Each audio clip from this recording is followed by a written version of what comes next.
channel. So, day off ko today. Day off ko today, guys, kasi pinapahinga yung aking paa. Yung paa ko kasi, guys, ay na-murder. Yes! Na-murder. Ang sakit-sakit talaga. Grabe. 1 week ko siyang tiniis, pero ngayon hindi pa rin talaga siya totally na magaling. Yes, guys. Punta ako ng bayan kasi may bibilin ako. So, yung ginawa ko, stocking muna ako. Yes, stocking ako, guys, kasi napaka-alikabok. And then, so, ito ay mag-1 week na. Kasi linggo ako nagpalinis. So, ngayon po ay Lunes na. Tapos, ngayon, nag-ano pa rin siya, nagnanana. Pero, ano siya, ang ginawa ko ay binudburan ko siya ng alcohol. Yes, binudburan ko siya ng alcohol, guys. Kasi para mabilis matuyo.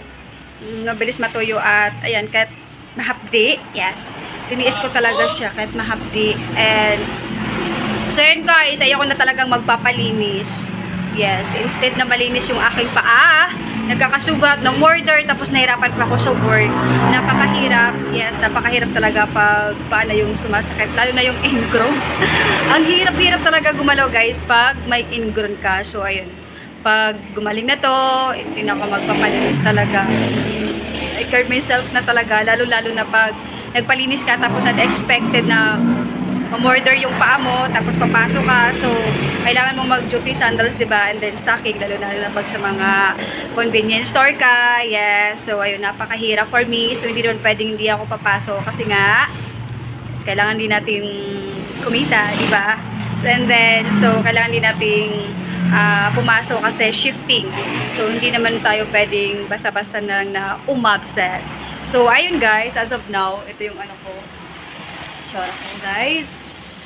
Pupunta ako na sentro mo, naka-stocking ako. Look, ha. Look. Tingnan nyo, guys. Ayan. Balot na balot. Balot na balot yan. Ayan. So, tatanggalin ko, papakita ko sa inyo ang aking paa. Actually, magwa 1 week na siya ngayon. Nilagyan ko siya ng alcohol. Woo! Sakit talaga, guys. Kaya ako pina-absent kasi kahapon pumasok ako, inakita ako ng AC namin. Siguro nahirapan. Ramdam niya yung sakit at nararamdaman ko na napakahirap. Kaya yun, pinag-day off ako ngayon. Yan, pinag-day off ako ngayon. Ayun, tuyo-tuyo na yun, guys. Unlike talaga nung una ng sobrang maga. Tapos, store lagi akong pilay-pilay. Diyos ko, Lord, naawa talaga ako sa sarili ko. Instead na malinis yung paa ko, tingnan nyo naman, nagkakasugat-sugat. Yan, sugat-sugat pa yan, guys. Grabe talagang ginagawa sa akin. Tingnan nyo naman, nakakadala talagang magpapalinis. Yan. So, yun, guys, takingan natin. Oh, meron pa nga. Kasi napaka-alikabok. Oo, napaka-alikabok. So, check ko yung aking, check ko yung aking sahod kung ayun, pumasok. Kailangan ko mag-wear ng stocking, guys, kasi napaka-alikabok. Oo. Napaka-alikabok. May gagawin ako, may aasikasuhin ako. Ayun. Napakahirap talaga po, guys. Grabe, ginawa sa akin paa. Ano kasi ito eh, kumbaga nasugatan siya sa kakakuha ng ingrown. So, nasugatan siya.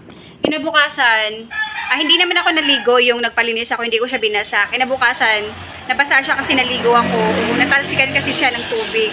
Yes. So, pag ganun pala, dapat hindi mo siya babasain or ano. Hindi ko naman talaga ano yun. Kasi, syempre, pag papasok ka sa work, naliligo ka. So, hindi talaga may iwasan na mapatalsikan. Kaya ganun, nakaangat na ngayon pa ako pag naliligo ako. So, ayun, ganun na nangyayari sa kanya. So, mahirap, guys, pag maglinis, tapos na-murder yung paa mo. Sobrang hirap. Kasi, ayun pa, like pa sa break-up talaga yung nangyari sa buhay.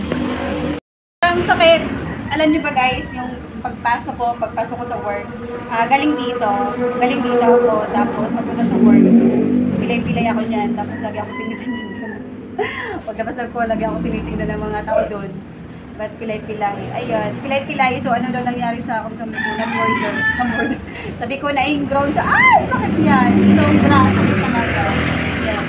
So, ayun, nakakadala na magpapalinis. Okay lang naman, guys, na magpapalinis kayo. Tsaka iwasan nyo talaga na masugatan yung paa nyo. Kasi may chance talaga na na siya, na maga, nakasagay ng nana. Yes, so, ginawa ko, nilagay ko lang talaga ng alcohol para napaka-straight at napakahirap talaga. Lalo na pag ang ano ko naman doon, guys, malinis pa ako kasi tagal na din ako hindi magpalinis dahil busy nga sa work. So, hindi ko na may inaasahan na ganun pala yung mangyari. Papahirap pala sa buhay ko yung pagpapalinis. Yeah. So, ayun, let's go na. Pupunta na tayo doon. Stocking ako, guys. Likabo kasi. Hindi naman kasi pwedeng maglakad tayo na pabayaan natin yung paa natin. Actually, medyo ma-okay-okay na siya kasi medyo natuyo na ng konti. Pero ayun, masakit pa rin talaga guys. Grabe talaga. Nakakadala na talaga magpapalinis. Ayaw na magpapalinis guys. Ako na lang maglilinis sa paa ko. Yes. Let's go guys.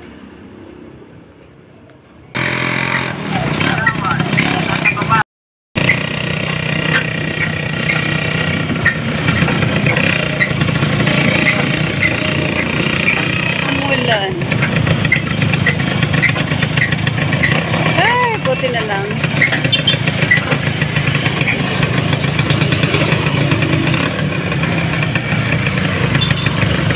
Good ka dyan. Sino dyan? Tayo guys. Good tayo. Good tayo for this video. My goodness. Nichiranas. What are you doing to yourself? That's me. That's rarely in my life. Ba, napakahirap mag-ingron. Naulan pa. Buti na hindi ako naulanan. Pa? Wala, 50. 50? Mahal pala ang kasoy. Nawala na naman.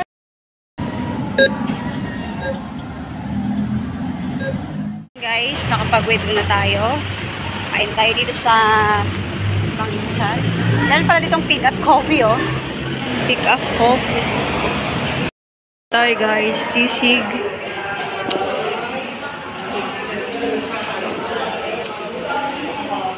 How's my paa? Dumugo na ang aking paa.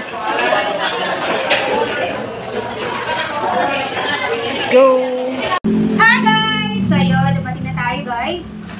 Ito yung ating napamili. So, meron pala akong nakausap doon.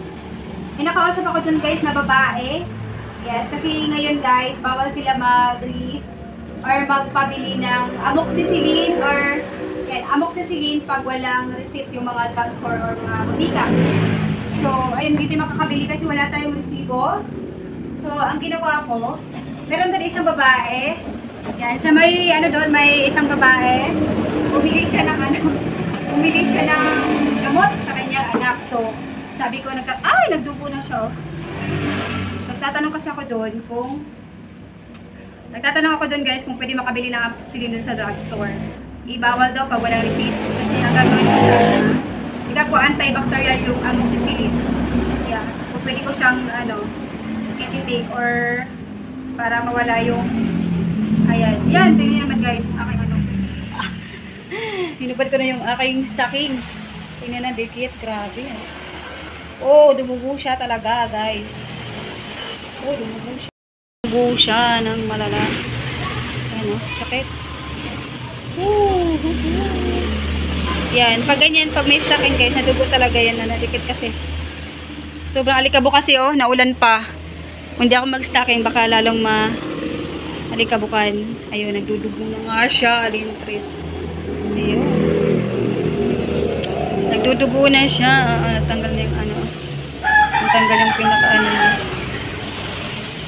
So, ayun guys. Ayun, nagdudugo na siya. Pero medyo okay na yan. Unlike talaga dati na sobrang pagang-pagat. Nahirapan talaga ako maglakad. So, ayun guys. Meron siyang sinabi sa akin. Kasi bawal. Pag pag na-ingron kayo. So, ang gagawin nyo lang. Pero pinapabili sa akin dito si ate. Kasi yung ginawa niya daw dati, yung amoxicillin, binudbud niya sa kanyang ito. Ang ginawa niya, yan, meron siya dito. Ointment siya. Ayan, pwede mo daw siyang ipahit. Ito yung ointment guys, kahit wala kayong amoxicillin. Pwede mo siyang gamitin. Ayun. Ito yung sinasabi ni ate. Ito din yata yung sinasabi ng kasamahan ko. Para mabilis mag-heal. Ito. Ayan, 2020 expiration date. Zinc oxide plus calamine.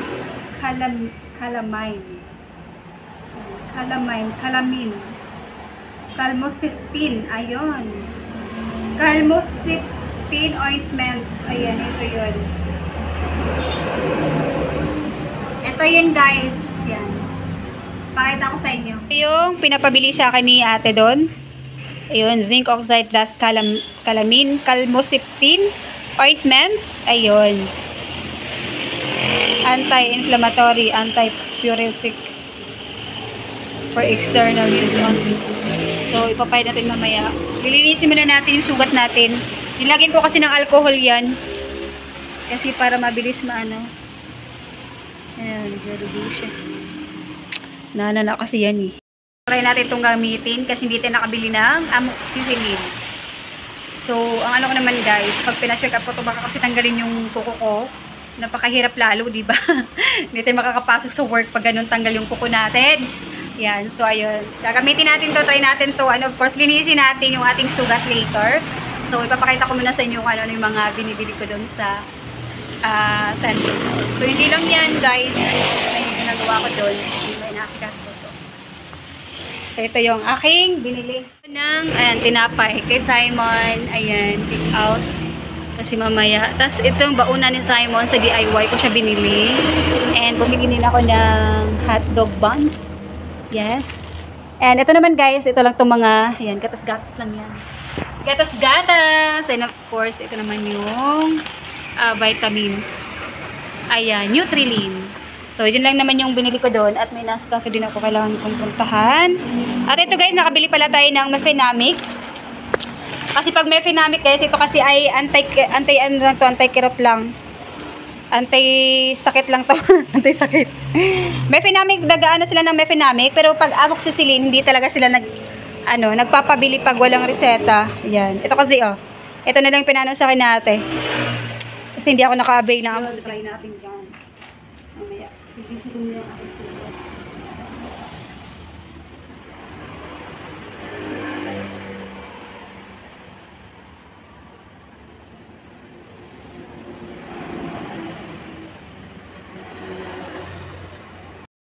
Guys, so ayan, bumili tayo dito sa DIY ng lunchbox.